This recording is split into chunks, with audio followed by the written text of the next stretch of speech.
And so I know that there's a lot of connections between the Watchtower Society because I've seen too many pieces of evidence of it. Yeah. But again, I think that really the most interesting part of this whole story that probably you haven't even touched yet is the occult or hidden side of the religion of Christianity itself, especially the Jewish connection to Christianity that no one's ever talked about. That is a one hell of a story when you find out what was really being said in the Old Testament and where Christianity actually came from and how it started. That is an incredible story that nobody's going to believe. No matter how much you show them, they're not going to believe it. Well, we enjoyed your series on Gaia, The Secret Life of Symbols. We loved that show. And we actually did a couple of videos talking about the ancient sun worship and Saturn worship and the zodiac. And, you know, mostly a lot of that was from your work and from getting out the Jehovah's Witness Bible and looking. They have it right in the footnotes. Yeah. Yeah, that's what I'm talking about. It's really interesting that after we did that video, the one that we had sent you, we got a lot of emails from ex-Jehovah's Witnesses around the world opening up Watchtower's, you know, literature, saying, "Oh my God, look at the sun!" It's everywhere. And now, once something like that has been planted in your mind, you can literally see it everywhere. Well, like I told you before, the name of God for the Jews is so holy, they say you should not use it. Right. Because if you are not a high-degree Freemason in the Jewish Masonic order of the world, and you use his name, that's taking it in vain. If you even use it at all, because you're not supposed to use it at all, much less take it in vain. Yeah. And so you're not supposed to use it. But there is a word for that God that is agreeable, and people can use it, and it represents that God, the Jewish God. But it's not his name, it's a representative name, it's a substitute name. Yeah. And it's called the Tetragrammaton. Yeah. Yes. Yes. What's interesting is I bought a Freemason Temple Bible on eBay and gave it to Mike for a birthday present. And inside there, they say that Jehovah is the most sacred name in Freemasonry. It is. Yeah. But the Tetragrammaton is always inside a circle of the sun. The sun, yeah. Why? Because Tetragram Aton, A-T-O-N, is the sun god in Egypt. His name was Aton. Yeah. A-T-O-N. Well, the name of the Jewish god is Tetragram Aton. Tetra is 4. Gram is a letter, like grammar or grammatical. Grammar is a letter. Gram is like A, B, C, or D. So it's tetragram, 4 letters for the sun god Aton, Tetragram Aton. Interesting. Yeah. But when you get into the Bible itself is where the ex-Jehovah's Witnesses have their biggest surprise coming. Well, I know I've been doing videos the past year and a half about the Bible, and it's really upsetting a lot of ex-Jehovah's Witnesses because it's things that it's right there in black and white, and they will deny what's in black and white. You know, just like I did a video a while back that both the book of Jeremiah and Ezekiel have 2 false prophecies in it. Because God promised King Nebuchadnezzar that he would conquer Tyre. That didn't happen. And God tells Nebuchadnezzar that because you did not do this, I'll let you conquer Egypt. That didn't happen either. And it's like, what? And it's right there in black and white. And they're saying, "Oh, Mikey, you know, you got it all wrong." It's like, no, I don't. Read it again. That's right. Yeah, well, wait till you hear the sexual stuff. Oh, no, we know. Oh, yeah. No, I did a video on that too, where the Israelites were suffering a scourge, and they came back from battle, and Moses was asking them whether they killed everybody, and pretty much, they said no. So Moses instructed, kill the boys, but keep the girls that have not known the ways of a man. That's... Right. And it's like, oh no, Mikey, you got it all wrong. Saying is the general of the army is saying, kill the boys, kill the mothers, the fathers, but leave the young girls for the troops. Leave the virgins. Let them entertain themselves. Yeah, and it's really interesting because, you got to stop and think this through, because they've already received the 10 Commandments by this time, and one of the 10 Commandments was, thou shalt not fornicate. But that only applied between a Jewish man and a Jewish woman. Was that considered fornication? But when it came to anybody who was not Jewish, well, that's okay. That's okay. Yeah, like baloney, that is. They were going to die anyway. They were going to die anyway. Yeah, exactly.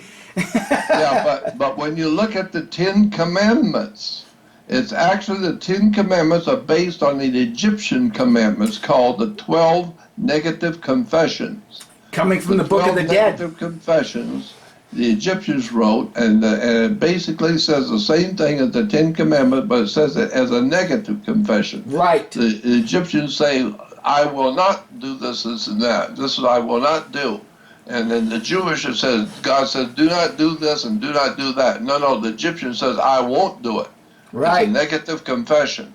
And so, but then when you go and start looking at the real dark research, and it's out there if you know where to look for it, when you find out that the 10 Commandments were referred to as the stones of the testimony, the 2 testimonial stones, and that you see Moses coming down from the mountain in the movie with the big stones. Yeah. No, according to the Hebrew and the Egyptian research on the 10 Commandments, there were 2 small stones, 2 round stones that were carried in one hand. They were called the stones of the testimony. Why were they called the stones of the testimony? Because it comes from the word testicle.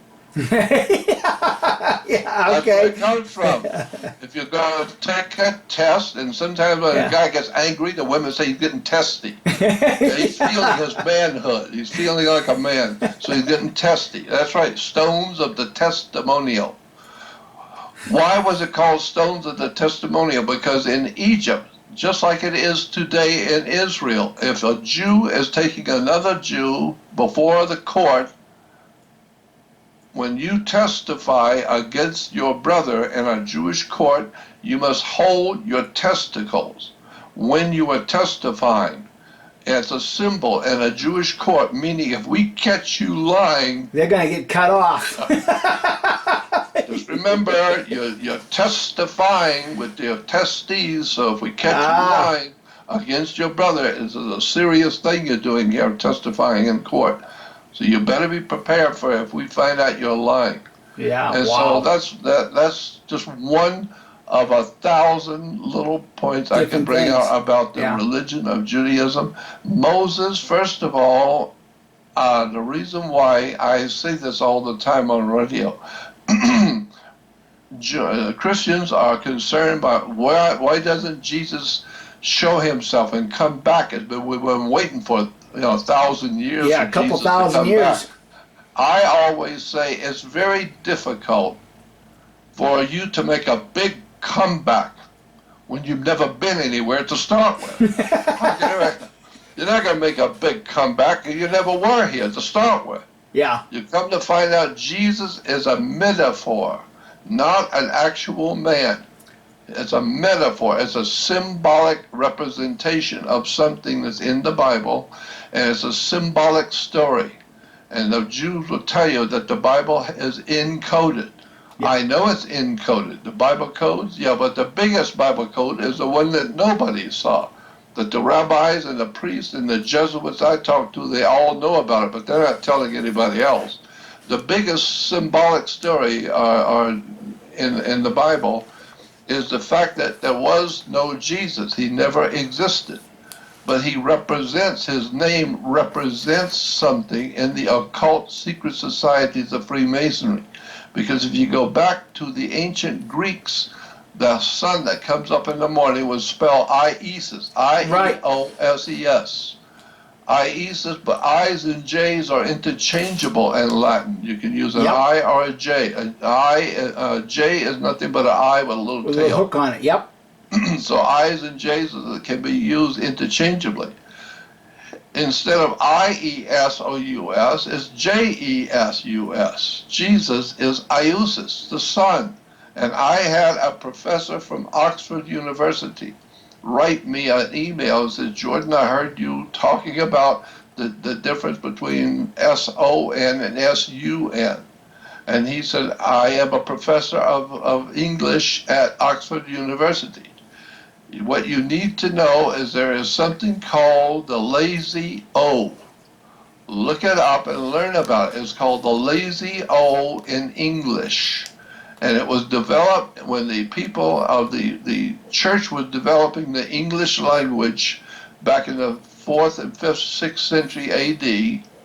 They came across the idea that Son, S-U-N, and S-O-N was spelled the same way. You could use it either way, because sometimes they would translators would translate S-O-N as S-U-N, or sometimes S-U-N as S-O-N. So it became known as the lazy O. Mm-hmm. The lazy O principle in English means you can say son either way, and it's perfectly correct. Well, and that's interesting because, Jordan, well, yeah, over the years, you look at the word old, O-L-D. We always spell it O-L-D, but centuries ago it was O-L-D-E. People got lazy and dropped the E because we all learned in school that the vowel on the end of the word makes the first letter long, like O. But we became so programmed, well, those people back then became so programmed spelling it O-L-D-E that when the new generation comes along and they drop the E, it's like, you're misspelling the word. It's like, no, I'm not. So it's sort of the same thing, wouldn't you say? That's exactly right. The language changes. Yeah, but the meaning doesn't. Yeah, I know that. But then you ask yourself, who owns the sun? That thing that comes up in the morning, who owns it? Well, nobody actually owns it. Nobody can claim that they own the sun. Right. Well, then, how did it get here? Well, theoretically, I suppose you could say, if you believe in God, you could say God owns it, because we don't own it. Right. So, well, then it's only one sun, so this is God's sun, the light of the world. Well, of course, the sun is the light of the world. Yeah, but this is his only begotten son. That's right, you only got one airhead. That's the son. So it's the only begotten son of the Father in heaven.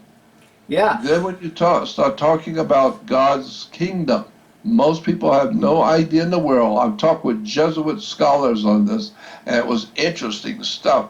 They said, They said, humans have a tendency to put all life forms into a category. Fish are in schools. Yeah. Birds are in flocks. Cattle are in herds. Ants are in colonies. And then we got words that we humans use to put different life forms into different groups. Well, what kind of life form do we say is in a kingdom? Have you ever thought about that? Humans. What kind of life? Huh? Humans. Kingdom. No, animals. Oh. An animal kingdom. Oh, yeah, Yes. yes. Yeah. And so, therefore, if the animals are in a kingdom, if you go back to the ancient original Greek, I'm talking about the Koine Greek, the most ancient Greek we have. In ancient Greek, an animal, the study of animals was called zoology. Yeah. This is why today you find animals in a zoo, because the ancient Greek word for an animal was zoo. Zoology, which gives us our word zodiac. Z-O-D, zoo, zodiac is zodiac. The zodiac is called the circle of animals. Yeah. It's in animals, the circle of animals, the zoo, zodiac. Therefore, there's only 12 signs of the zodiac, and it's in relation to the sun, God's sun, the light of the world, and he has 12 helpers. Yeah, January to December, 12 helpers Yeah. of the zoo. So when you pray, and I hear people talk about the Lord's Prayer. The Lord's Prayer is all as God, our Father who art in heaven, of course, the Creator is in heaven. Hallowed be thy name. His name was Zeus, because the very word we call God today, it comes from a Latin word, Dios. Vaya con Dios is the praise the Lord. The Lord's name was Dios, but Dios is a Latin translation of a Greek word, Zeus. And Zeus spelled backwards is Suez. They even have a canal in the Middle East called the Suez, which is Zeus spelled backwards. Zeus is the God of the heavens that created the earth according to all of the ancient peoples of the world. They talked about Zeus was the All-Father. He was the God who created everything. Well, now we know that that statue of St. Peter in the Vatican is actually the statue of Zeus. It says that in the Catholic dictionary that St. Peter, or not Peter, Moses. Yeah. Moses is sitting on a chair, and people come by and kiss his feet. They've been kissing his feet so long he doesn't even have feet anymore. It's just they've Worn kissed off. it. Yeah, they have destroyed his feet by kissing it. But it tells you in the Catholic dictionary that the symbol of that God sitting in the chair is Moses, but it's not Moses. It's Zeus, because it says it was taken from the temple of Zeus and brought to the Vatican. Wow. People have been kissing the feet of Zeus. And you know what's interesting about this is that when I first started waking up, I noticed a lot of subliminal images in Watchtower's artwork, and I forget what particular awake it was, but this is one of the times that Watchtower was blatant with the subliminal images. They had a picture of a woman walking down the street with the Awake magazines, or you could tell that she was a witness, and in the bottom of her skirt was the face of Zeus. But what's interesting about that is that everybody blatantly caught that picture of Zeus's face in the dress. But what everybody missed, that there was an angel coming down, and it was standing on like a car roof. It had one human leg, and it had a goat leg. And everybody missed that goat leg because they were too focused on that picture of Zeus in that woman's dress. Right. And when you go back to the English Bible, the authorized version, and you read Genesis 1:1, and it says, in the beginning, God created the heavens and the earth. But that's not what it says in Hebrew. It doesn't say that. Yeah, right. Go back to the old Jewish Bible and read it. Because in the old Jewish Bible, God is spelled E-L, period. Elohim. E-L is God. L is God. So if you go back to the old Jewish Bible, you would expect that if you're going to read it in Jewish, the old Jewish Bible, it should say, in the beginning, El created the heavens and the earth. But it doesn't say El created anything. It doesn't say that at all. Go back and read it, and the Jewish Bible says, in the beginning, Elohim created the heavens and the earth. Well, look up Elohim in a Jewish encyclopedia. It will tell you it's the word God with the S on the end. Gods, more than one. Yeah. And this is why... Been there, done that, Jordan. Yeah, but the Jews tell us that they were the original monotheistic people. They were worshipers of one God. No, they weren't. The historians say they were not monotheistic. They were henotheistic. Yep. Spell H-E-N-O. Heno. Heno means to pick one God from a group. Well, if you've got 14 gods standing here, they're all identical, and you pick the one you like, and you say, I want to be his follower, and he says, all right, you can be my follower, and I'll be your God. Now you've made a contract with him, so now you have to have a covenant with him. Baal Barith. This is why in the Ten Commandments, God says, I am the Lord your God. Yeah. There's all kinds of God, but I'm the Lord your God, and I will not have any other strange gods before me. That's like the young man telling the girl he's going to marry, yes, there are other good-looking young men out there, plenty of good-looking men for you, but you got to deal with me. We got a contract. We're going steady, and we're going to get married. So while there's all kinds of young men out there, don't let me catch you with any of them, because I'm jealous. Well, it says God is a jealous God. He doesn't want you messing around with any other gods. Why? He didn't say there wasn't any other gods. He said there are plenty of them, but don't let me catch you messing around with one. Yeah. See, in a huge debate, regarding the, worshiping one God, when you do your research, Zoroastrianism, they profess to be the first. Oh, yeah, well, exactly. I know. Yeah. This is having a very interesting conversation with you, because these are things that Kim and I have been researching for the past 7 years, and it's like, there are so many dots that need to be connected here that it'll take a lifetime to connect all them dots. Well, that's why I said, who owns the sun? Well, God owns the sun. Well, where is God? He's in heaven. So that means when you die, you're going to go to heaven with God's Son? No, you're not going to heaven with God's Son. You're going the opposite way. You're going into the earth. You're not going to heaven with God's Son, because it's the S-U-N. S-U-N. Yeah, S-U-N. And so therefore God's Son has 12 helpers. He had 12 apostles, the 12 brothers of Joseph, the 12 tribes of Israel, the 12 stones on the breastplate. Everything was in 12 in the Bible. Yep. Why? Because it has to do with astrotheology, the sun. God's Son, the light of the world. He is your risen Savior. Of course, it rises every morning about 5:30.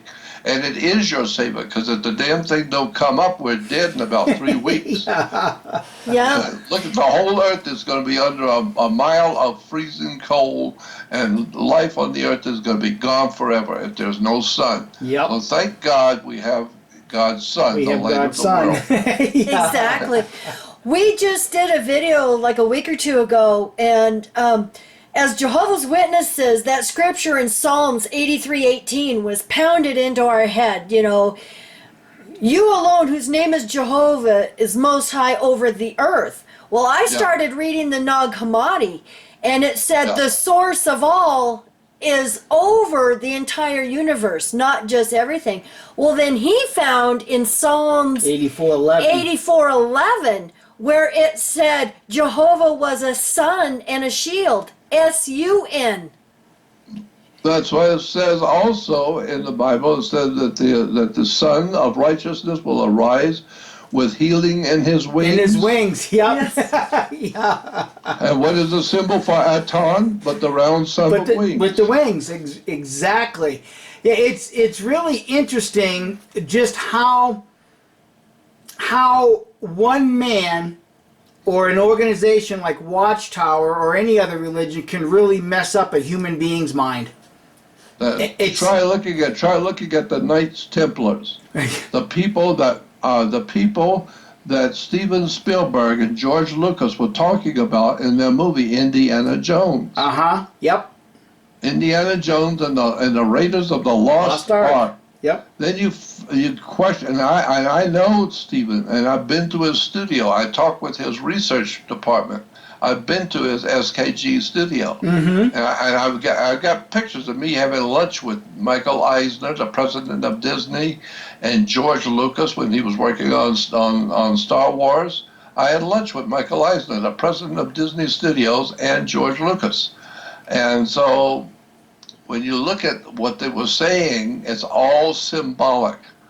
And so before the Roman Empire ever existed, this is back in Europe, before Rome took over the world, there was a large group of people living in Europe, north, east, western, southern Europe. They were called Druids. Okay, the Druids were the doctors, the lawyers, the politicians, anybody who was anything or anybody, they had to be Druid because the Druids were a white man society. That's where the white man comes from. It's from Europe. And our ancestry is Druidic. Well, the most important symbol in Druidism was a magic wand, like Merlin the magician with his magic wand. Yep. Orchestra leader. Orchestra leaders lead the orchestra. They play, you dance to their tune, not yours. The orchestra leader is using a magic wand. Magic wands were always made out of the wood of a holly tree, made out of Hollywood. Hollywood. Yeah. That's right. Yeah. It is. No, Look it up. Yeah. This is research. Magic wands were made out of the wood of a holly tree. That's why Christmas, holly is so important. Because it's always green in the tree. When everything else dies and the holly lives on, it's green. So the ancient peoples of the world, they assume that holly wood was very important to the powers of this world because holly as a wood is extremely white. Well, so are we. Yeah. And then holly also, if you know anything about wood, the different kinds of wood, holly is a very, very white wood. When you peel off, you will see the wood is very white and it's extremely strong. If you're going to cut holly, you're going to be there for a half hour trying to cut it. It's so strong. And so the Europeans thought, that's us. We're white and we're very strong. You don't think so? Mess with us. Yeah. And so for 2,300 years, Rome has ruled Europe. And for 2,300 years, Europe has ruled the world. Yes. Because they're white and they're strong.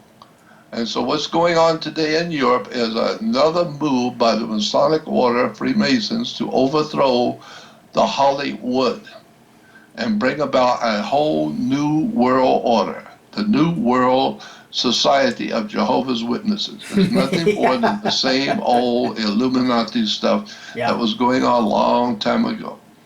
And why was it set up in New York? It's because when Caesar had conquered all of Europe, he got greedy and wanted Britannia. He wanted Britannia because the British were very powerful people back then under the Roman Empire days. So Caesar went over across the water into Britannia and sent his troops in to take over Britannia. And so once the troops took over Britannia, he then moved his government into England. And where did he rule his government from in England if it wasn't York, England? Yep. And so today we have New York, the Empire State. Yeah, the Roman Empire moved over here into New York or New England. New England. Wow. Yeah. I want to share something interesting with you that we came across. Watchtower just built a new branch in London, in Britain, and it's in Chelmsford. And you're not going to believe where they bought property and built their new branch. Is that the one that's in Norway? No, Chelmsford. It's outside of London, but it's a place called Temple Farms. A Knights Templar temple used to be on that exact spot. And Watchtower put up a bunch of buildings, and building number 33 is right where that old Templar church used to be. Did you see the one that's in Holland and Denmark? Yes. The eye on the triangle? Pyramid, yeah. Yeah. And we actually did a video on that. Yeah, and that's telling you something right there. Yes, it is.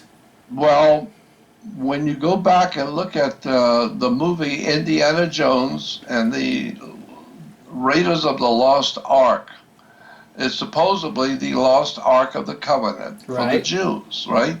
Now, Indiana Jones in the movie is supposed to be the best there is, and so if America's going to send out an archaeologist to find the Lost Ark, they need to get Indiana Jones, because he's the only one smart enough and clever enough to find the damn thing. And so they order him. They don't ask him, they order him to go find that ark, because the Nazis are looking for it, and all the world is looking for the lost Ark of the Covenant. And so Indiana Jones, he's got the commission, and he's got anything he needs, no matter, money's no object. So where does he go first in the movie? I talked with his research people at Steven Spielberg's studio. Where does Indiana Jones go first, according to Spielberg? He goes to Tibet. Yeah. Remember? Yep. Why does he go to Tibet if he's looking for a lost Ark of the Hebrews? He goes to Tibet. What the hell has Tibet got to do with the Hebrews?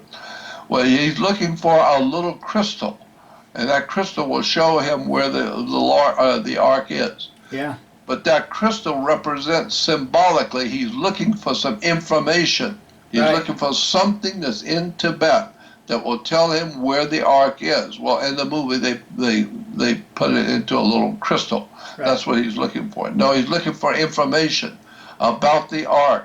And when he finds that crystal, he finds out the Nazis are looking for it also. You've got to ask yourself, why are the Nazis so interested in the Jewish Ark of the Covenant if they hate the Jews? Why are they interested in it? There's a reason. Same reason why Indiana Jones is in Tibet, the Nazis are there. They're looking for the information also. Once he finds that crystal, now he knows he's got it nailed down now.